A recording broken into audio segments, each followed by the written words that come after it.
The lawyer's office smelled like expensive leather and betrayal. Natasha sat perfectly still in the mahogany chair, her hands folded in her lap, watching her husband of 7 years sign away their marriage with a flourish that made her stomach turn. Brandon didn't just sign the divorce papers. He performed it, like he was autographing something valuable, that smug smile playing at the corners of his mouth. "You know, Natasha," Brandon said, not even looking up from the documents, "this is really for the best. For both of us." The lawyer, an older woman named Patricia Harrison, shifted uncomfortably in her seat. Even she seemed disturbed by Brandon's tone, and she'd probably seen hundreds of divorces. "I mean, let's be honest here," Brandon continued, finally meeting Natasha's eyes with that condescending look she'd grown to hate over the past year. "You've been dead weight for too long. I need a partner who matches my ambition, who brings something to the table. Veronica understands that. She's got her own career, her own money, her own life." Natasha felt her jaw tighten, but she kept her expression neutral.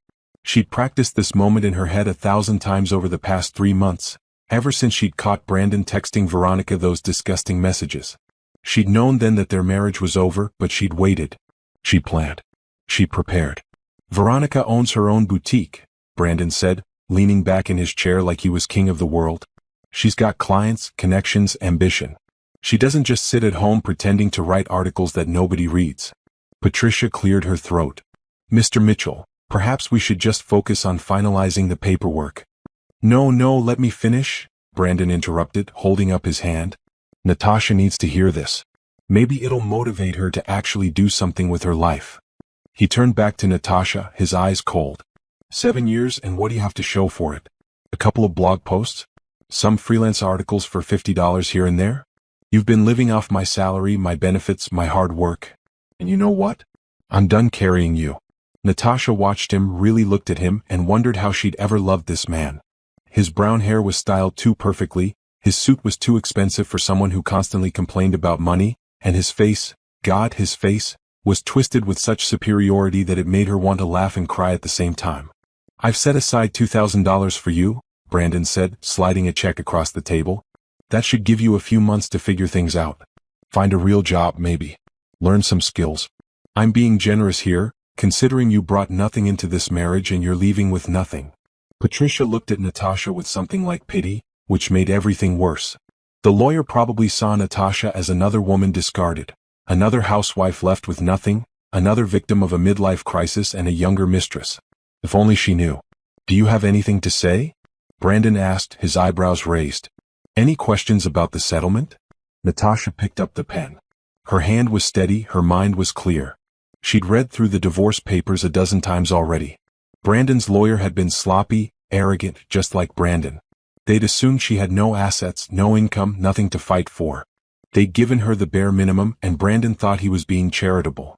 She signed her name on every line that required her signature. Natasha Williams? No, not Williams anymore. Just Natasha Reed. Her maiden name. Her real name. The name on her bank accounts, her investment portfolios, her employment contracts. That's it. Brandon asked, sounding almost disappointed. "No tears? No begging?" Natasha stood up, smoothing down her simple black dress, a dress Brandon had once called frumpy and cheap. She picked up her purse, a worn leather bag he'd mocked countless times for not being designer. "No," she said simply. It was the first word she'd spoken since entering the office 30 minutes ago. Brandon laughed, shaking his head. "Pathetic. You know, Veronica warned me you'd be like this. Passive. She said women like you never fight for anything because you know you don't deserve it." Natasha met his eyes one last time. She saw his expensive watch, his designer suit, his smug face. She thought about their apartment, the one he thought he was paying for alone, the one where he'd brought Veronica while Natasha was supposedly at the library writing. She thought about the joint account he'd drained last month, thinking it was his money. It had been, she'd never put her real income in any shared account. "Goodbye, Brandon," she said quietly. "Yeah, good luck out there," he called after her as she walked toward the door. "You're going to need it. Women like you always do. No skills, no money, no prospects. Should have tried harder to keep me happy."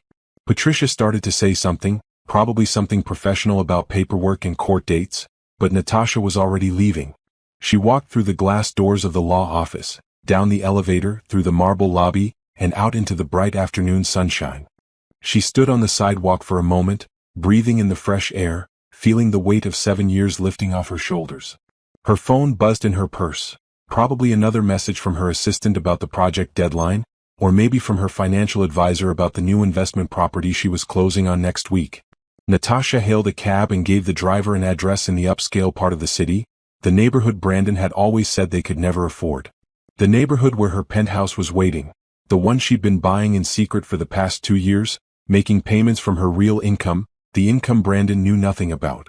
As the cab pulled away from the curb, Natasha allowed herself a small smile. Brandon thought he'd discarded something worthless. He had no idea what he'd just lost. And by the time he found out, it would be far too late. 3 years earlier, Natasha had made a decision that changed everything. She'd been married to Brandon for 4 years at that point, and the cracks were already showing.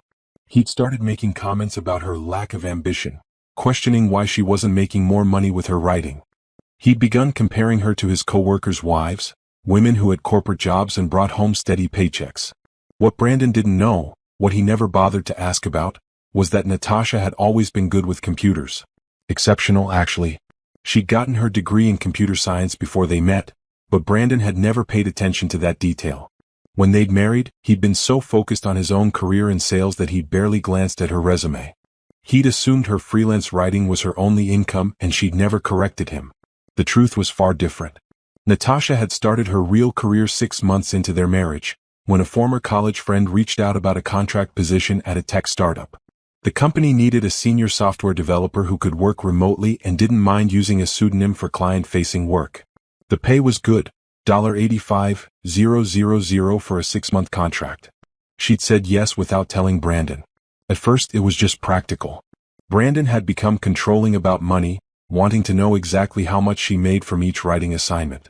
But he never questioned the hours she spent in their spare bedroom, which he assumed she was using to write blog posts. He never looked at her screen, never asked technical questions, never showed any interest in her work at all. So she coded. She built software. She solved problems. And she got very, very good at it. That first contract turned into a full-time position. Within a year, she was making $120,000 annually. Within 2 years, $200,000. By the time Brandon served her with divorce papers, she was earning $500,000 as a lead architect for a major tech company, working under the professional name N.R. Barrett. Nobody at her company knew she was married. Nobody knew about Brandon. She'd kept that part of her life completely separate, and now she understood why. Some instinct had told her to protect this part of herself, to keep it hidden, to maintain her independence. Natasha remembered the day she'd realized Brandon was cheating. She'd come home early from a coffee shop where she'd been debugging code, and found blonde hairs on their bed. Long, blonde hairs that definitely weren't hers. Her hair was dark, natural, cut in a practical bob. She'd found perfume that wasn't her scent. She'd found receipts for restaurants she'd never been to, hotels she'd never stayed in. She checked Brandon's phone that night while he slept. The messages with Veronica were explicit, cruel, and revealing. They'd mocked Natasha, called her boring and useless. Veronica had written, "When are you going to dump the dead weight?" Brandon had responded, "Soon. Just waiting for the right moment. She has nothing without me, so it won't be complicated." That had been 4 months ago. Instead of confronting him immediately, Natasha had made a plan. She'd consulted with her own lawyer, a lawyer Brandon knew nothing about. She'd moved money into accounts in her name only. She'd documented everything she needed to document. She'd prepared for the divorce that she knew was coming. When Brandon had finally sat her down 2 months later and announced he wanted a divorce, she'd acted surprised. She'd played the role he expected, the shocked, hurt wife who had no idea this was coming. She'd made it easy for him to feel like the powerful one, the one in control. And now, riding in the cab toward her real home, Natasha felt the exhaustion of maintaining that act finally lifting. She pulled out her phone and checked her messages. Her assistant, Tyler, had sent 3 emails about the software launch scheduled for next week. Her team was ready, the code was clean, and the client was excited. This project alone would earn her a $50,000 bonus. There was also a message from her financial advisor, Gerald. "Congratulations on the divorce being finalized. Shall we proceed with the investment properties we discussed? I also have the paperwork ready for your consulting business formation. Call me when you have time." Natasha smiled and typed back a quick response. "Yes to everything. Let's schedule a meeting for tomorrow." The cab pulled up in front of a sleek modern building, all glass and steel, with a doorman and underground parking. This was the Sterling, one of the most exclusive residential buildings in the city. Natasha had been making payments on her penthouse here for 2 years, paying in full just last month. "Have a good day, ma'am," the cab driver said as she paid the fare and added a generous tip. "Thank you," Natasha replied. "I think I will." The doorman James smiled when he saw her. "Welcome home, Ms. Reed. How was your day?" "Life-changing," she said honestly. She rode the elevator to the 23rd floor, walked down the quiet, carpeted hallway and unlocked her door. The penthouse was beautiful. 2 bedrooms, floor-to-ceiling windows with a view of the city skyline, modern kitchen, hardwood floors. She'd furnished it slowly over the past year, piece by piece, creating a space that was entirely hers. Brandon had no idea this place existed. He thought she'd be scrambling to find a cheap studio apartment with his pathetic $2,000 check. Natasha set her purse down, kicked off her shoes and walked to the windows. The city stretched out before her, full of possibility and promise. She thought about the past 7 years, all the times Brandon had diminished her, all the comments about her being useless and dependent. She thought about Veronica, who thought she'd won some prize. They had no idea. Natasha's phone rang. It was her best friend from college, Angela, one of the few people who knew the truth about her double life. "So?" Angela asked immediately. "Is it done?" "It's done," Natasha confirmed. "And he still doesn't know?" "He has no idea. He gave me a check for $2,000 and told me to learn some skills." Angela burst out laughing. "Oh my God. That is rich. What are you going to do now?" Natasha looked out at the city, at her city, and felt something she hadn't felt in years, pure, uncomplicated joy. "Everything," she said. "I'm going to do everything." Brandon moved into Veronica's apartment 3 days after the divorce was finalized. It was a nice place, a 1-bedroom in a trendy neighborhood, decorated with that generic Instagram aesthetic that Veronica seemed to love. Everything was white and gold and carefully arranged for maximum photo opportunities. Veronica had already posted pictures of them together with captions like, "New beginnings," and "Finally happy." Brandon had liked every post, commented heart emojis, played the role of the devoted new boyfriend. But something felt off and it had started almost immediately. "Babe, can you help with rent this month?" Veronica had asked on his second night there. "The boutique had a slow month and I'm a little short." Brandon had stared at her. "I thought you said business was booming?" "It is, usually. But retail is unpredictable, you know? I just need like $1,500 to cover my half." $1,500. Brandon had it barely, but it bothered him. During his marriage to Natasha, he'd never worried about bills. Somehow, everything had always been paid. He'd assumed it was because he was such a good provider, because his salary covered everything. Now, living without Natasha, he was realizing how expensive life actually was. His half of their old apartment's rent had been $1,200. Now he was paying $750 to stay with Veronica, plus another $1,500 to help her with her portion. That was $2,250 total, nearly double what he'd been paying before. Plus groceries, utilities, gas, insurance, and all the other costs that seemed to have appeared out of nowhere. When he'd lived with Natasha, those things had just handled themselves. He'd never thought about it. "Sure, baby," he'd said to Veronica, transferring the money. "No problem." But it was a problem. His checking account balance was lower than it had ever been. Now, 2 weeks after the divorce, Brandon sat in his car outside his office building, looking at his bank statement on his phone. He'd spent $4,000 in 2 weeks. $4,000. He made good money, $85,000 a year, but somehow it wasn't stretching the way it used to. During his marriage, he'd always had money left over after bills. He'd bought nice clothes, eaten at good restaurants, maintained his car, joined an expensive gym. Natasha had never asked him for money. She'd paid for groceries sometimes with her writing money, though he'd always assumed it was just a small contribution from her pitiful freelance income. Now he couldn't figure out where his money was going. Everything cost more than he remembered. His phone buzzed. Was Veronica. "Hey babe, can you pick up dinner on the way home? I'm exhausted from the boutique. Maybe that Italian place? And grab a bottle of wine?" Brandon sighed. That Italian place was $60 minimum, and a decent bottle of wine was another $30. There went another $100. He texted back, "Sure thing." Inside he was starting to feel a twist of resentment. Wasn't Veronica supposed to be this ambitious, successful woman? Wasn't that the whole point? She was supposed to be different from Natasha, better than Natasha, more accomplished than Natasha. But her boutique seemed to constantly need money. She was always asking him to cover things, always claiming she'd pay him back later. Meanwhile, she wore designer clothes and carried expensive handbags and posted photos of her luxury lifestyle on social media. Brandon started his car and drove toward the Italian restaurant, his mind churning. Meanwhile, across the city, Natasha was having the best week of her life. She'd spent the past 2 weeks settling into her freedom. She'd rearranged her penthouse, bought fresh flowers for every room, and finally hung up the artwork she'd been collecting. She'd gone shopping for new clothes, not because she needed them but because she wanted to. She treated herself to spa days, nice dinners, and long walks through the city without having to check in with anyone. Work was going incredibly well. The software launch had been a massive success, and her client was already asking about future projects.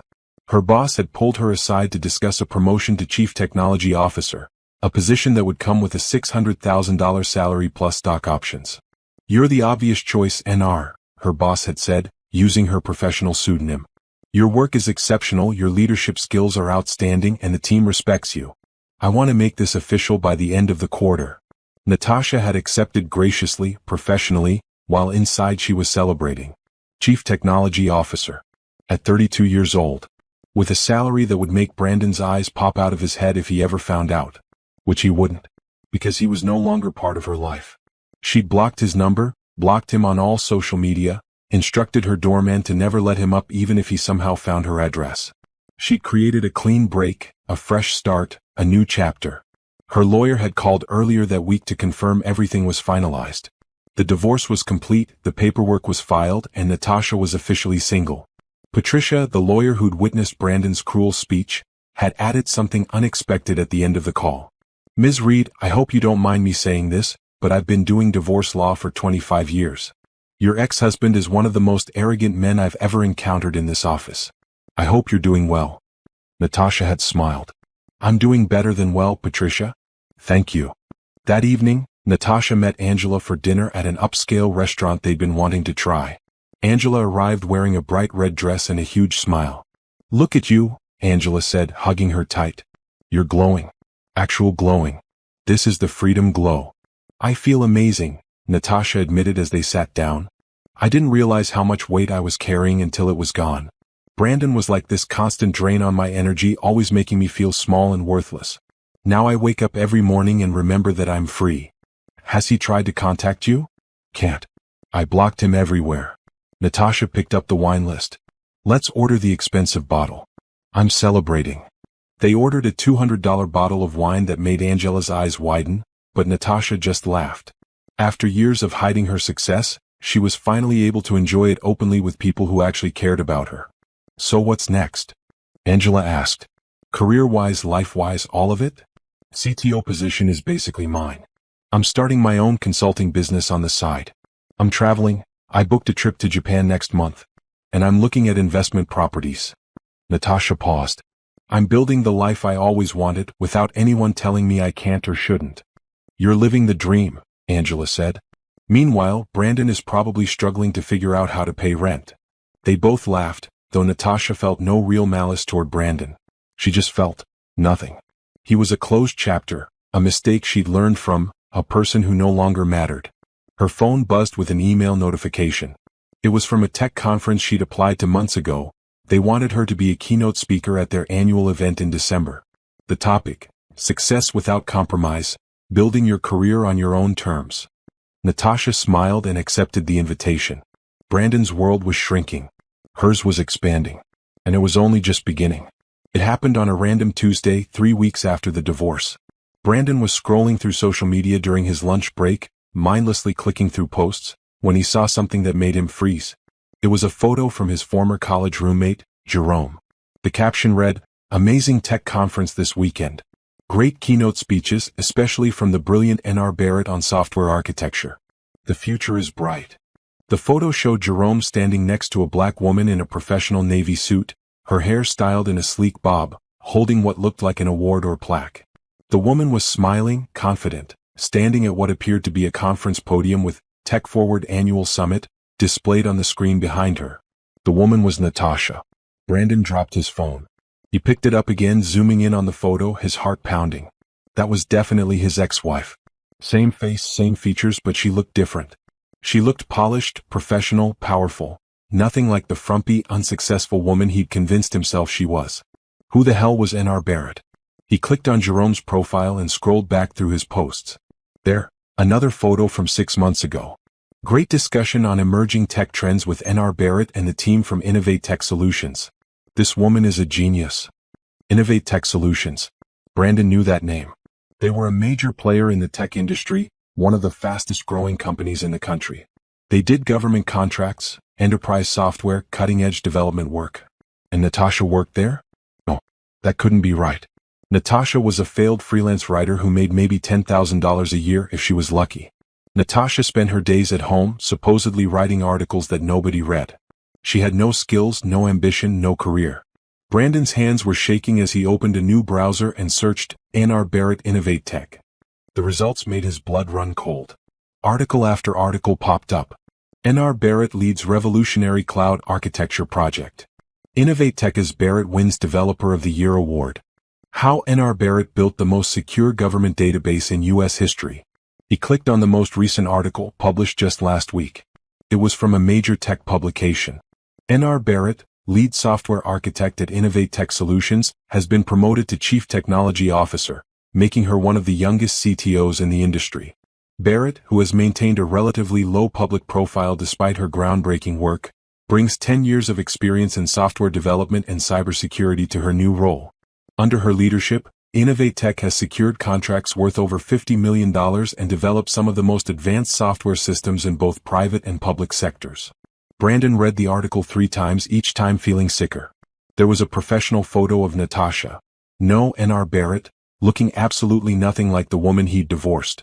She wore an expensive suit, her natural hair was styled beautifully, and she had the kind of confidence that only came from genuine success. He scrolled down to the comments section, where tech professionals were congratulating her, discussing her achievements, praising her work. Someone had linked to a video of her speaking at a conference 2 years ago, where she discussed advanced programming concepts that went completely over Brandon's head. His mind reeled. 2 years ago, he'd been married to her. 2 years ago, he'd been telling her she was worthless, that she contributed nothing, that she needed to get a real job. And she'd been doing this. All of this. While he'd mocked her for sitting at her computer in their spare bedroom. Brandon's phone rang, making him jump. It was his manager. Mitchell, where are you? You've got the Henderson call in 5 minutes. Right, sorry, on my way, Brandon mumbled, but he couldn't move. He couldn't stop staring at the photo of Natasha, N.R. Barrett, accepting an award, looking successful and happy and completely unbothered by his absence. How much did a CTO make? He searched frantically. Chief Technology Officer salary, Innovate Tech. The results showed a range, $500,000 to $750,000 base salary, plus bonuses and stock options. Brandon felt like he might throw up. $500,000. At minimum. That was 6 times his salary. 6 times what he made, and he'd been calling her useless. He'd given her a $2,000 check and told her to learn some skills, while she was making more in a month than he made in a year. Brandon. His manager's voice came through the phone again, angry now. Get in here. He stood up on shaking legs, grabbed his things and somehow made it to the conference room. But he couldn't focus during the call. His mind kept replaying every conversation he'd had with Natasha, every time he belittled her, every comment about her lack of ambition. She'd never defended herself. She'd never corrected him. She just let him think she was nothing. The realization hit him like a truck. She'd been protecting her assets. She'd known the marriage was failing, known he was an egotistical jerk, and she'd kept her career secret so he couldn't touch it in the divorce. And it had worked. He'd gotten nothing. He'd walked away thinking he was being generous by giving her a couple $1,000s, when she probably spent more than that on a single work trip. After the meeting, Brandon locked himself in his office and did something he knew he shouldn't do. He created a fake social media profile and started searching for any information he could find about Natasha. He found her professional LinkedIn profile under her real name, Natasha Reed. It was impressive, listing her education, computer science degree with honors from a top university. How had he forgotten that? Her work history, her achievements. Her current position was listed as Chief Technology Officer at Innovate Tech Solutions. Under skills, she had endorsements from dozens of people for things like software architecture, team leadership, cybersecurity, and full-stack development. Brandon felt a fresh wave of shame. He'd been married to her for 7 years and never once asked about her degree, her skills, or her actual career goals. He just assumed she was failing at writing and left it at that. He found more photos from the tech conference. Natasha looked genuinely happy in all of them, laughing with colleagues, accepting awards, giving presentations. She looked like she belonged in that world because she did. Then he found something that made his stomach drop even further. It was a photo from a real estate website, posted 2 days ago. Congratulations to Ms. Natasha Reed on the purchase of her new investment property in the downtown district. This historic building will be converted into luxury apartments. An investment property. She was buying investment properties. Brandon closed his laptop and put his head in his hands. What had he done? He'd left a woman who was worth millions. He'd mocked her, belittled her, cheated on her, and thrown her away for Veronica, whose boutique was struggling and who constantly needed money. He'd made the worst mistake of his life, and there was no way to fix it. His phone buzzed. A text from Veronica. Babe, the boutique needs a $3,000 inventory investment. Can you help? I'll pay you back when sales pick up. Brandon stared at the message, then at his bank account balance of $1,200. He'd traded a secret millionaire for a woman who couldn't even keep her boutique afloat. And the worst part was, Natasha had never said a word. She just let him go, let him think he was winning, let him destroy his own life with his arrogance and ignorance. Brandon opened his phone's blocked contacts and found Natasha's number. His finger hovered over the unblock button. He needed to talk to her. He needed to explain, to apologize, to somehow make this right. He needed her back. Brandon unblocked Natasha's number and immediately typed out a text message. Natasha, we need to talk. I just found out about your career. Why didn't you tell me? We should discuss this. Call me. He hit send and waited, staring at his phone screen. 5 minutes passed. 10, 20. No response. He tried again. I know I made mistakes, but you should have told me the truth. We could have worked things out if I'd known. Please call me. Still nothing. The text showed as delivered, but not read. She hadn't even opened it. Over the next 3 days, Brandon sent 12 more messages. Each one went unread. He tried calling, but the phone rang once before going straight to voicemail, which meant she'd set his number to automatically reject. He was blocked again, or she'd changed settings to send his calls directly to voicemail. Natasha, please, just one conversation. I deserve an explanation. I made a mistake leaving you. I see that now. Let's talk about reconciliation.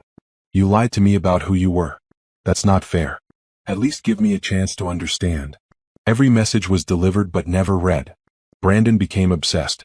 He couldn't focus at work, couldn't sleep, couldn't think about anything except the fact that he'd walked away from a fortune. During sales meetings, he zoned out. His performance numbers dropped. His manager pulled him aside twice to ask if everything was okay. I'm fine, Brandon lied. But he wasn't fine. He was spiraling.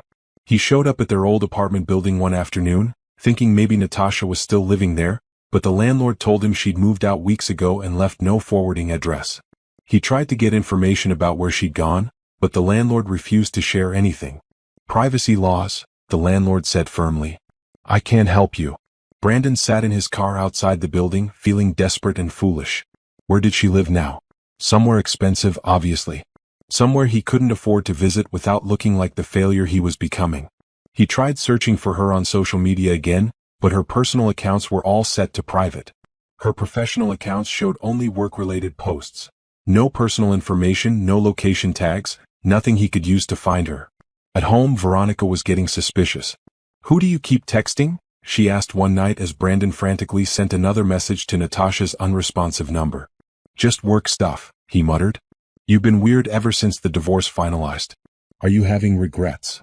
Veronica's voice had an edge to it. No, of course not, Brandon lied again. I'm just stressed about money. Speaking of money, Veronica said, did you transfer that $3,000 for my inventory? I really need it by tomorrow. Brandon looked at his bank account. $847. He'd have to transfer money from his savings, which was already dangerously low. I'll take care of it, he said. But the resentment was building. 3 weeks ago, he'd thought Veronica was his prize, his upgrade from boring, unsuccessful Natasha. Now he was realizing that Veronica's boutique was barely staying afloat, that she had terrible business sense, and that she expected him to fund her dreams while contributing almost nothing herself. Meanwhile, Natasha, quiet, useless Natasha, was a millionaire. Brandon finally managed to track down Jerome's number. They'd been good friends in college but had drifted apart over the years. He called at 11 p.m. on a Thursday, desperate. "Brandon? Wow, it's been a while," Jerome answered. "Hey man. Listen, I saw your post from that tech conference. The one with N.R. Barrett." "Oh yeah. That conference was incredible. She gave an amazing keynote about secure software architecture." "Why?" Brandon's throat was tight. That's my ex-wife." Silence on the other end. Then, "Wait. Natasha is N.R. Barrett? You're Natasha? You knew her as Natasha? We met at your wedding, remember? I talked to her for like an hour about programming languages. She was brilliant even then." Jerome paused. "Hold on. You didn't know she worked at Innovate Tech?" "I thought she was a freelance writer," Brandon admitted, his voice small. Jerome laughed, but it wasn't a kind laugh. "Dude. She's been one of the top software architects in the industry for years. She's famous in tech circles. Well, as famous as someone can be while maintaining privacy. How did you not know this?" "She never told me. Or you never asked," Jerome said bluntly. "Brandon, I remember your wedding. You barely let her talk. You spent the whole time talking about your sales job and your goals. I tried to ask her about her work, and you cut in to say she was trying to make it as a writer. She just smiled and changed the subject." Brandon felt sick. "Can you give me her contact information? I need to talk to her." "Absolutely not," Jerome said firmly. "If she didn't tell you about her career, there was a reason. And honestly, after seeing how happy she looked at that conference, free and unburdened, I think she made the right call. Leave her alone, man." "But I made a mistake." "Yeah, you did. A big one. But that's not her problem anymore." Jerome's voice softened slightly. "Look, I don't want to be harsh, but I've known about her work for years. She's exceptional. And from what I could see at the conference, she's thriving without you. Let her be happy." Jerome hung up. Brandon sat in his car, parked outside Veronica's apartment, feeling more desperate than ever. He tried a different approach. He found Innovate Tech's office building, a sleek glass tower in the business district, and decided to show up in person. If Natasha wouldn't answer his calls, he'd wait for her in person. He took a half-day off work and arrived at Innovate Tech at 4 p.m., figuring she'd leave around 5 or 6. He stood in the lobby, trying to look casual, but security noticed him immediately. "Can I help you, sir?" a security guard asked. "I'm waiting for someone." "N.R. Barrett. She's an employee here." The guard's expression turned suspicious. "Do you have an appointment?" "She's my ex-wife. I just need to talk to her for a few minutes." "I'm going to need you to leave, sir." "I just need 5 minutes." "Sir, if you don't leave immediately, I'll call the police." Brandon left, humiliated and furious. He sat in his car across the street, watching the building entrance, hoping to catch sight of Natasha leaving. But the building had multiple exits, underground parking, and hundreds of employees. After 3 hours, he gave up. That night, Veronica confronted him. "You're obsessed with your ex-wife," she said flatly.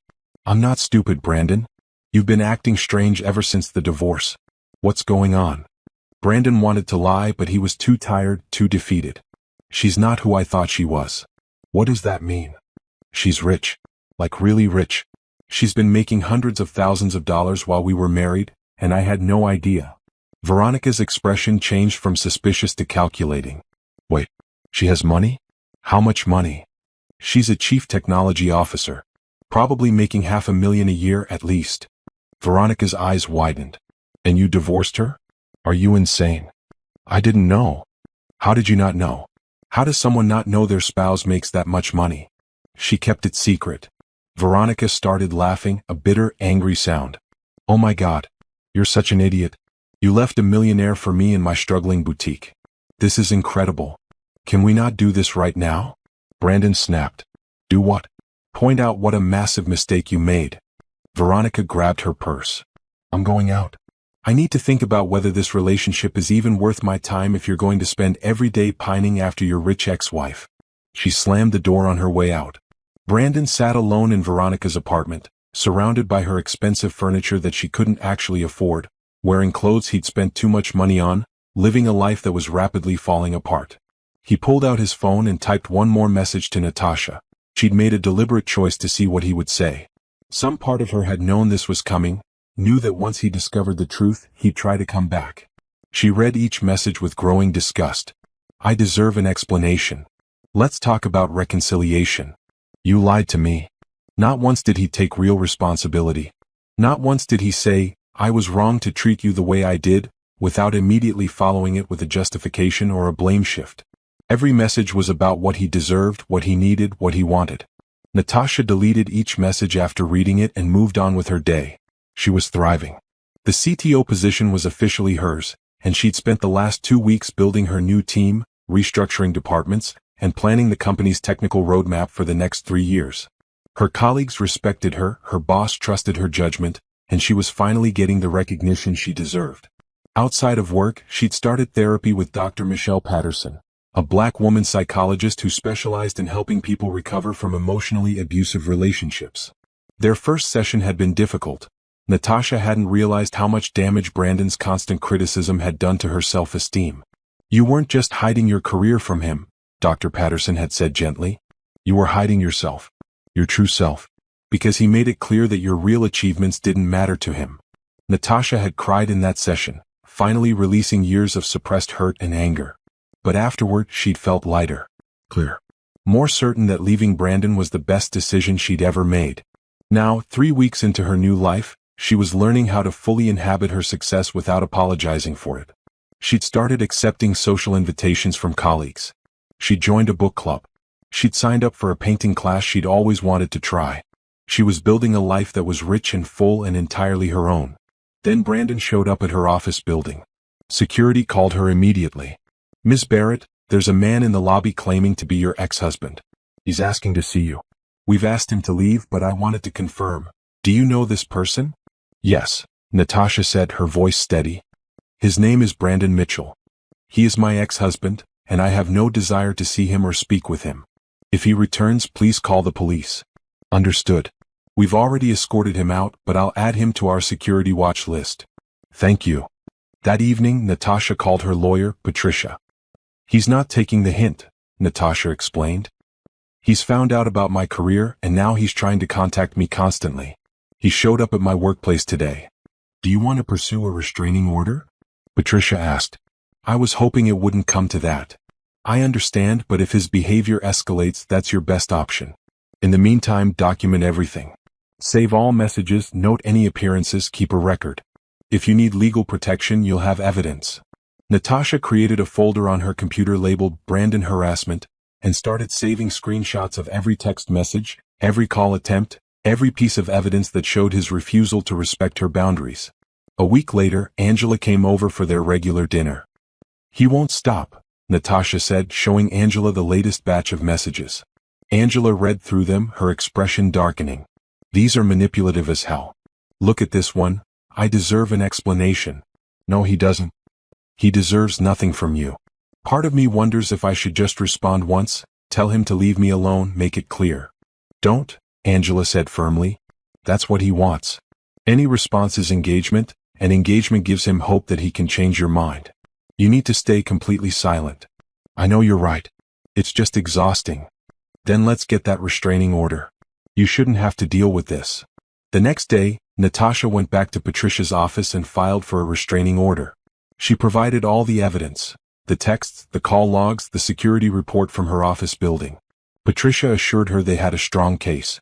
The hearing is in 2 weeks, Patricia said. In the meantime, continue documenting everything. Don't respond to him at all. Those 2 weeks were strangely peaceful. Brandon seemed to sense something had changed because his messages slowed down.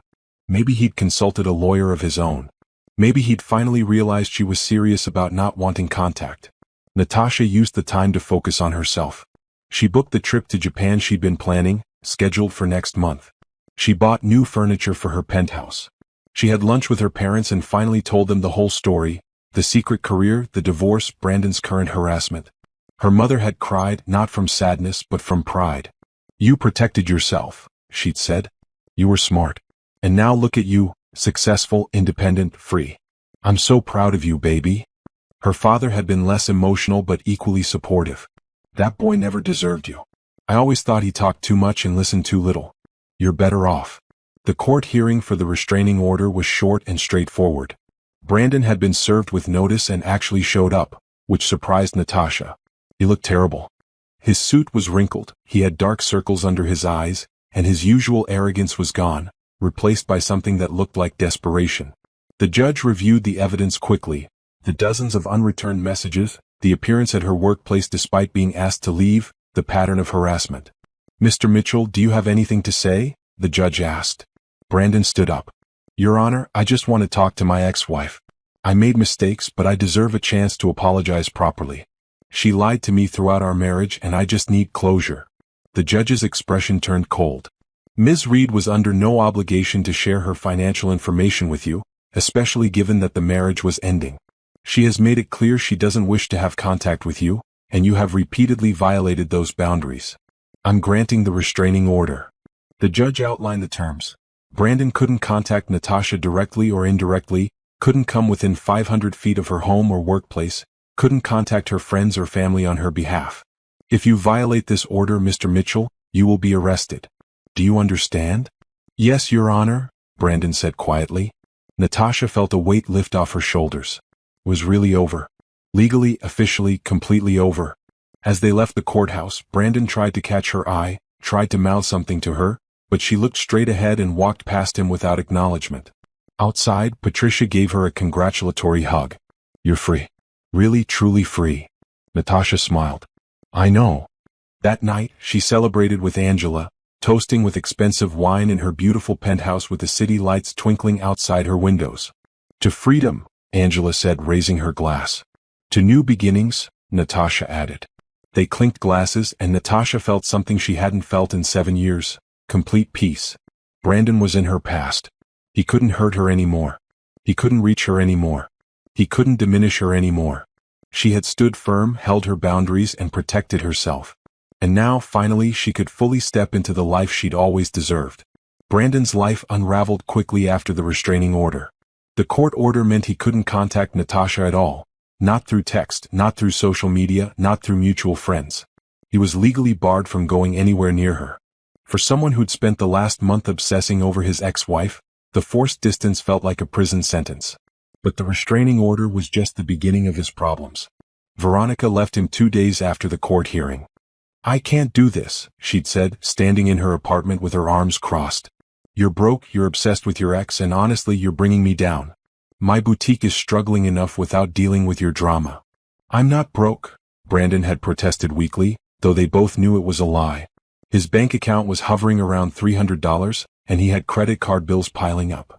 "You're worse than broke, you're pathetic," Veronica had said coldly. "I thought you were this successful guy with potential. Turns out you're just a guy who let a millionaire walk away because you were too stupid to see what you had. I'm not going to be the woman who settles for your leftovers." She'd given him 3 days to move out. Brandon had nowhere to go. His salary couldn't cover a decent apartment on his own, not in the city, not with his spending habits and debt. He'd moved into a cheap studio in a bad neighborhood, the kind of place he would have mocked a year ago. The apartment was tiny, with thin walls, flickering lights, and a persistent smell of mildew. It was humiliating. Work wasn't going any better. His sales numbers had dropped dramatically over the past 2 months.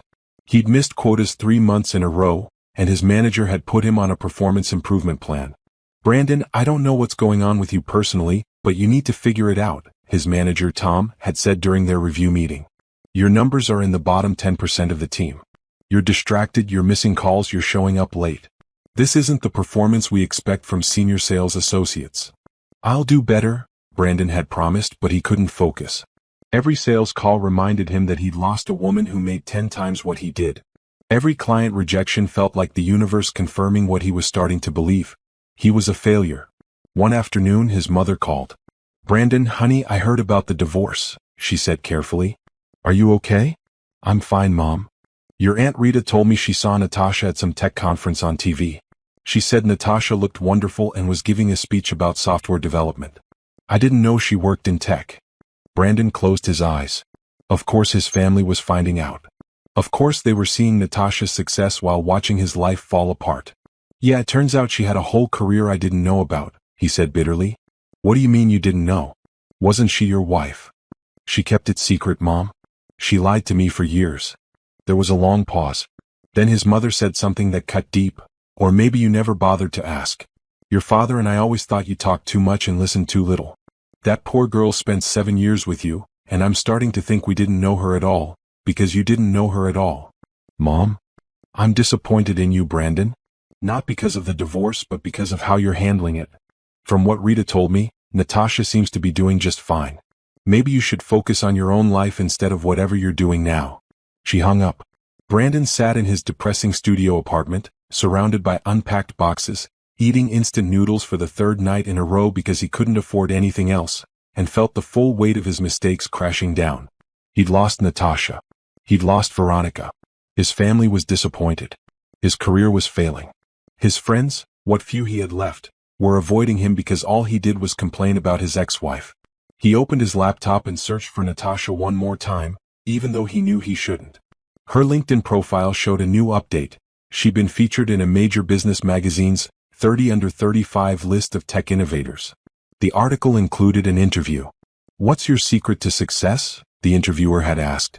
"I think it's important to know your worth and never let anyone convince you you're less than what you are," Natasha had answered. "I spent years in an environment where I wasn't valued, where my contribution," and she'd moved on. She'd thrived. While he was eating noodles in a studio apartment and facing potential job loss, she was being celebrated in magazines and building an empire. The universe had a cruel sense of justice. 2 weeks later, Brandon lost his job. "We're letting you go," Tom said, not unkindly. "Your performance hasn't improved and we need team members who are fully committed. We'll provide 2 weeks severance, but effective today you're no longer employed here." Brandon cleaned out his desk in a daze, carrying his few belongings in a cardboard box like a cliché from a movie. His coworkers avoided eye contact. Everyone knew he was failing. He applied for unemployment benefits and started job hunting, but his heart wasn't in it. Every interview went poorly because he couldn't muster enthusiasm for anything. His studio apartment lease was month to month, which was good because he couldn't afford it much longer. He started looking at rooms for rent, sharing apartments with strangers, anything that would keep him housed.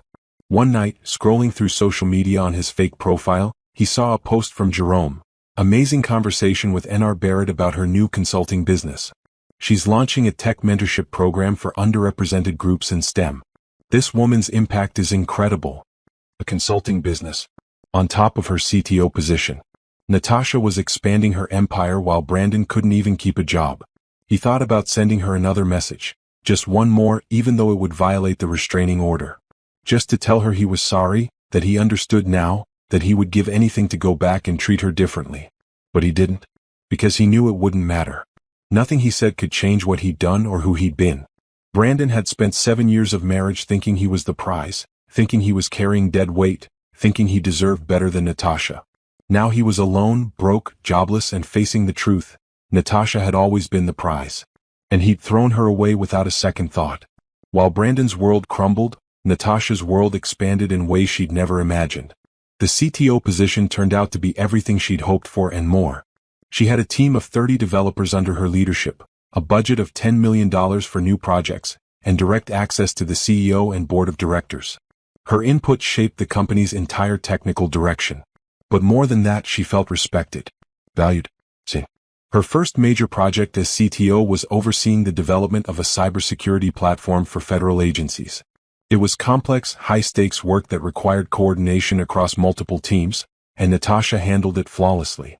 When they delivered the platform ahead of schedule and under budget, the client was so impressed they signed a contract for 2 additional projects. "You're a miracle worker," her CEO, Robert Chin, told her during their quarterly review. "I knew you were talented, but you've exceeded every expectation. The board is talking about fast-tracking you for VP of Technology within 2 years." VP of Technology. The position would come with a salary over $800,000, plus significant equity in the company. Natasha smiled. "I appreciate the confidence. I'm excited about where we're headed." Outside of work, she'd started her consulting business just like she'd planned. Reed Technology Consulting, specialized in helping mid-sized companies upgrade their software infrastructure and security. She took on 2 clients initially, working evenings and weekends, and within a month had earned an additional $40,000. The money was almost secondary to the satisfaction. She was building something entirely her own, making decisions without answering to anyone, helping companies solve real problems. Her consulting work led to speaking opportunities. She gave talks at 3 different tech conferences over 2 months, each time receiving standing ovations and dozens of LinkedIn connection requests. People wanted to work with her, learn from her, hire her. "You're becoming a brand," Angela told her over brunch one Sunday. N.R. Barrett is a name people recognize now. How does that feel? Surreal, Natasha admitted. A year ago I was hiding everything. Now I'm speaking in front of hundreds of people about my work. It's liberating. You deserve this, Angela said firmly. Every bit of success, every bit of recognition. You worked for it while dealing with a husband who didn't appreciate you. Now you get to enjoy it freely. Natasha had also launched the mentorship program Jerome had mentioned in his post. She called it Code Forward, and it provided free coding education and mentorship to women and minorities interested in tech careers.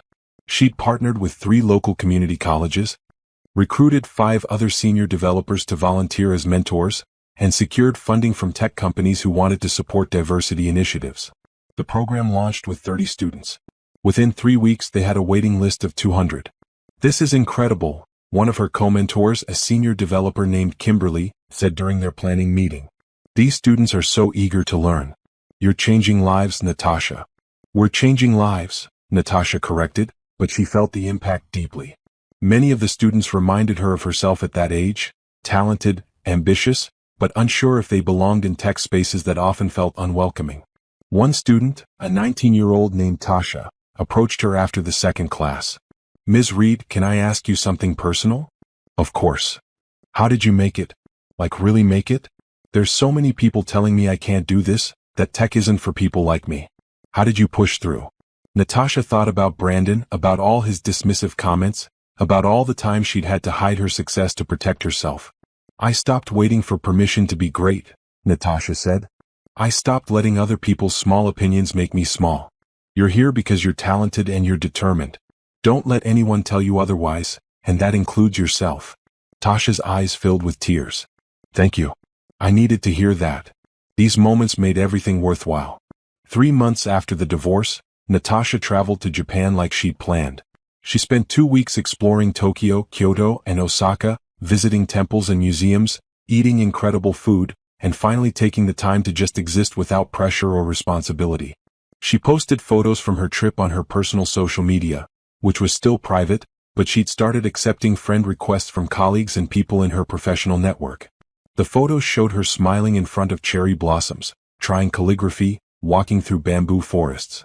You look free, one colleague commented. I am, Natasha replied. When she returned from Japan, there was a surprise waiting in her inbox.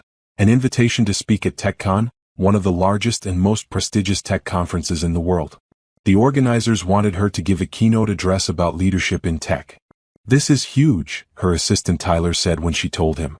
TechCon keynotes are career-defining. They're basically saying you're one of the most important voices in the industry. Natasha accepted immediately. She also finally furnished her penthouse completely. She'd hired an interior designer and together they created a space that felt like home. Modern but warm, minimalist but comfortable. Her favorite part was the reading nook by the floor-to-ceiling windows, where she could sit with a book and watch the city lights at night. Angela visited one evening and just stood in the living room taking it all in. This is your space, Angela said softly. Completely yours. No compromises, no hiding. Just you and your success and your beautiful life. It feels good, Natasha said. Really good.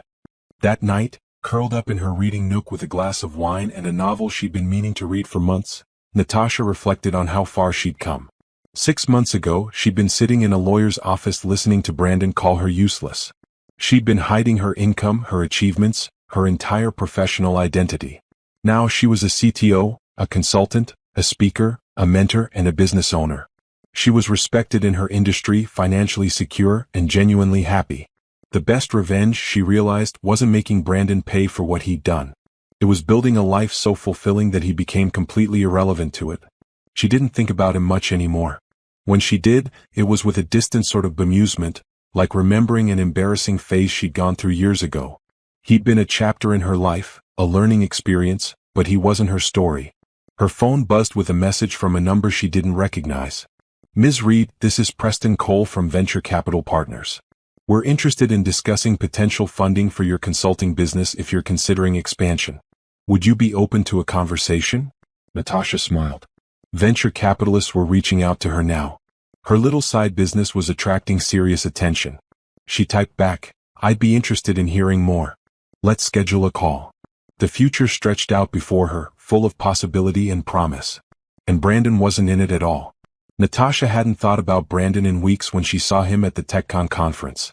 She was backstage, preparing for her keynote speech, reviewing her notes one last time. The conference hall was packed. Over 2,000 people in the audience, with thousands more streaming online. This was the biggest speaking engagement of her career. 5 minutes, Ms. Barrett, the stage manager said. Natasha took a deep breath, smoothing down her navy suit. She felt ready, confident, prepared. This speech was important, not just for her career but for the message she wanted to send to every person who'd ever been dismissed or underestimated. Then, as she was walking toward the stage entrance, she saw him. Brandon was in the hallway near the conference registration area, arguing with security. "I just need to get in for 5 minutes," he was saying, his voice loud and desperate. "I need to see N.R. Barrett. It's important." Natasha froze. What was he doing here? This was a professional conference, a major event. Had he actually bought a ticket just to try to see her? "Sir, if you don't have credentials, you can't enter the keynote hall," the security guard said firmly. "I'm her ex-husband. She'll want to see me." "Actually, I won't," Natasha said, stepping forward. Brandon's head whipped around. His eyes widened when he saw her. "Natasha." "It's Ms. Barrett or Ms. Reed in this context," she said coldly. "What are you doing here?" He looked terrible. His suit was cheap and ill-fitting, his face was drawn, and he had the desperate look of someone whose life had completely fallen apart. "I bought a ticket," he said. "I have every right to be at this conference." "You have a restraining order that says you're not allowed within 500 feet of me," Natasha replied. "Which you're currently violating." The security guard's expression changed immediately. "Sir, if there's a restraining order—" "Just let me talk to you for 2 minutes," Brandon pleaded, ignoring security. "Please, Natasha. I've lost everything. My job, my apartment, Veronica. Everything. I was wrong, okay? I was so wrong about you, about us, about everything. I need you to hear that." People were starting to stare. Other conference attendees were slowing down, watching the scene unfold. Natasha felt a flash of anger. He was doing this here, now, at the most important professional moment of her life. "Ms. Barrett, should we call the police?" the security guard asked. Natasha looked at Brandon, really looked at him, and felt nothing. No anger, no pity, no satisfaction at his downfall. Just a distant sense of relief that she'd escaped when she did. "I need to give a speech," she said to the security guard. "Please ensure he's escorted from the premises and doesn't re-enter. If he refuses, yes, call the police." "Natasha, wait."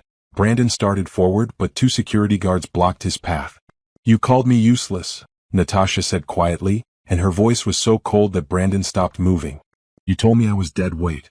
You gave me a $2,000 check and told me to learn some skills. You made me feel small every single day for 7 years. I didn't know." "You didn't know because you never asked. You never listened. You never saw me as a person worth knowing." She took a step closer, her voice steady and clear. "I don't owe you forgiveness. I don't owe you closure. I don't owe you anything. What you're feeling right now, the regret, the loss, that's yours to carry. Not mine. But I still love you." Natasha laughed, a sharp sound. "No, you don't. You love what I can give you. You love my money, my success, my ability to make your life easier. But you never loved me. If you had, you would have seen me when I was right in front of you." The stage manager appeared at her elbow. "Ms. Barrett, we need you on stage." Natasha nodded, then looked at Brandon one last time. "Goodbye, Brandon. I hope you figure out your life. But I won't be part of it." She turned and walked away, leaving him standing there with security guards on either side. She didn't look back. Backstage, Natasha took 3 deep breaths, centering herself. She couldn't let Brandon's presence throw her off. This speech was too important. "You okay?" the stage manager asked. "I'm perfect," Natasha said, and she meant it. The announcement came through the speakers. "Please welcome to the stage Chief Technology Officer of Innovate Tech Solutions and founder of Code Forward, N.R. Barrett." Natasha walked onto the stage to thunderous applause. The lights were bright, the crowd was huge, and for a moment she felt the magnitude of this moment. Standing here, being celebrated, being recognized for her work and her vision. She approached the podium, adjusted the microphone, and smiled at the audience. "Thank you," she began. "I want to talk today about value, specifically about knowing your value when the world tells you you're worthless."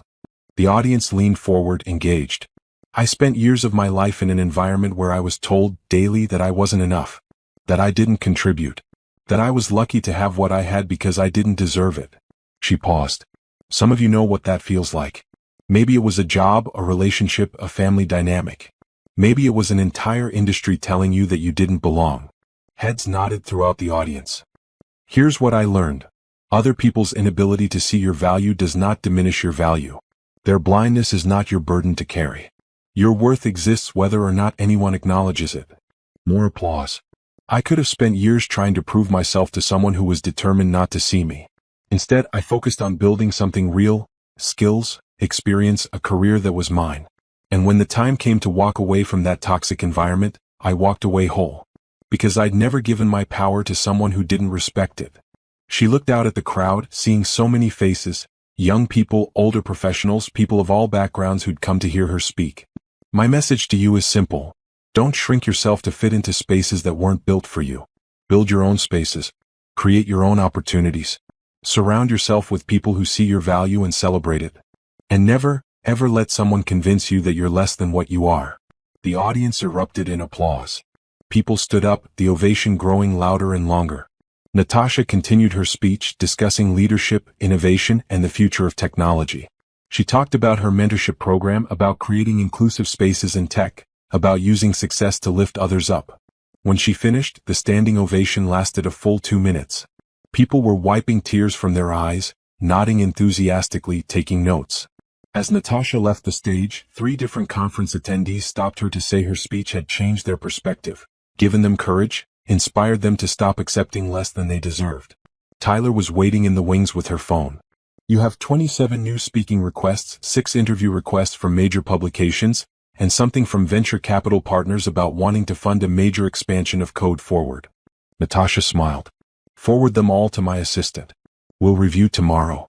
As she was leaving through the back exit to avoid the crowds, security informed her that Brandon had been escorted off the premises and warned that any further attempts to contact her would result in immediate arrest.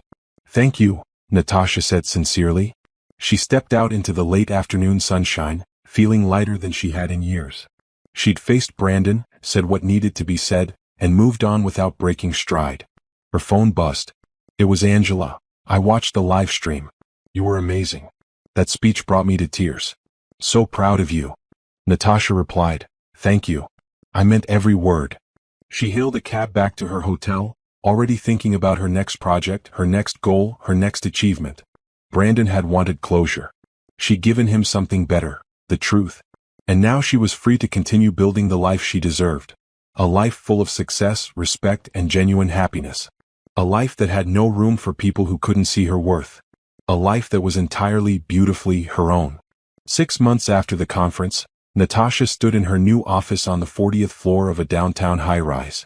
Reed Technology Consulting was no longer a side business. Thanks to the venture capital funding, a $5 million investment, she'd expanded into a full-scale company with 12 employees, a dedicated office space, and clients across 3 countries. She'd left her CTO position at Innovate Tech on excellent terms, with Robert Chin personally calling to congratulate her on her entrepreneurial venture. You're going to change the industry, he'd said. And when you decide to go public, call me first. I want to invest. Now, looking out at the city skyline from her corner office, Natasha felt the full weight of what she'd built. Her consulting firm specialized in cybersecurity for small and medium-sized businesses, making high-level protection accessible to companies that couldn't afford massive IT departments. Her team was diverse, talented, and passionate about the work. Code Forward had expanded too. With additional funding and support, they now served 5 community colleges and had graduated over 200 students into tech careers. Natasha personally mentored 10 students each semester, and watching them succeed gave her more satisfaction than any paycheck. Her personal life had transformed as well. She'd started dating someone she'd met at a tech conference 3 months ago, a software engineer named Aaron who worked for a nonprofit developing educational technology.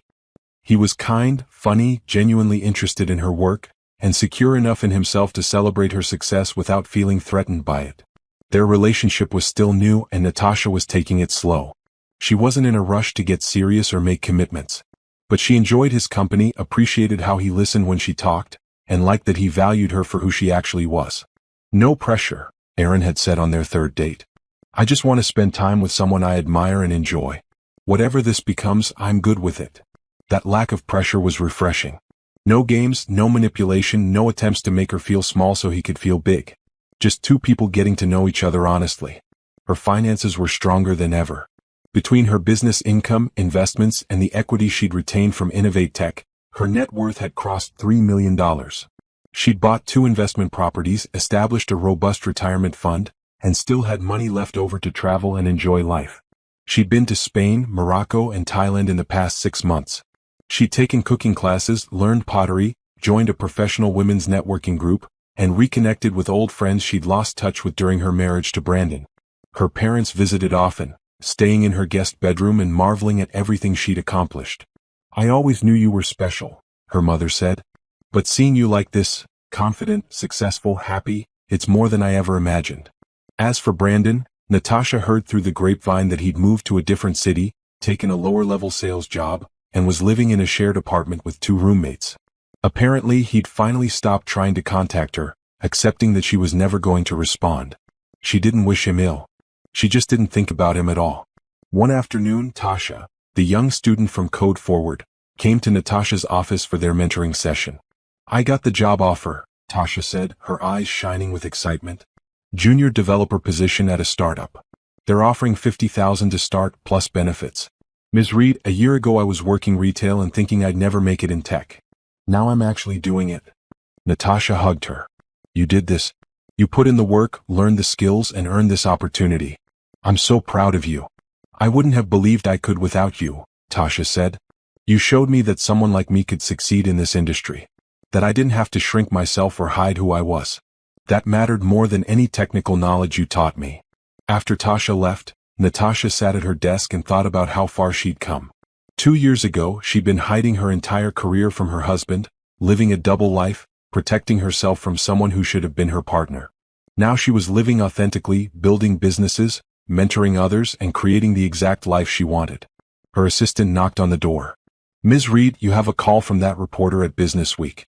They want to feature you in their Entrepreneurs to Watch issue." "Tell them I'm interested," Natasha said. "Schedule the interview for next week." That evening, Natasha met Angela and a few other friends for dinner at an upscale restaurant. They were celebrating Angela's promotion to partner at her law firm. "To powerful women," Angela toasted, raising her glass. "To powerful women," they all echoed. On impulse she went inside and bought it. Not because she needed it, not because someone was buying it for her, but simply because she wanted it and she could afford it. The saleswoman wrapped it carefully. "Special occasion?" "Just because," Natasha said, smiling. Back in her penthouse, Natasha put on the necklace and looked at herself in the mirror. She saw a successful businesswoman, a mentor, a leader, a person who'd overcome challenges and built something meaningful.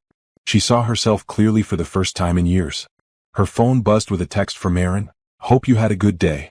No pressure to respond, just wanted to say I'm thinking about you. Natasha smiled and texted back, "Great day.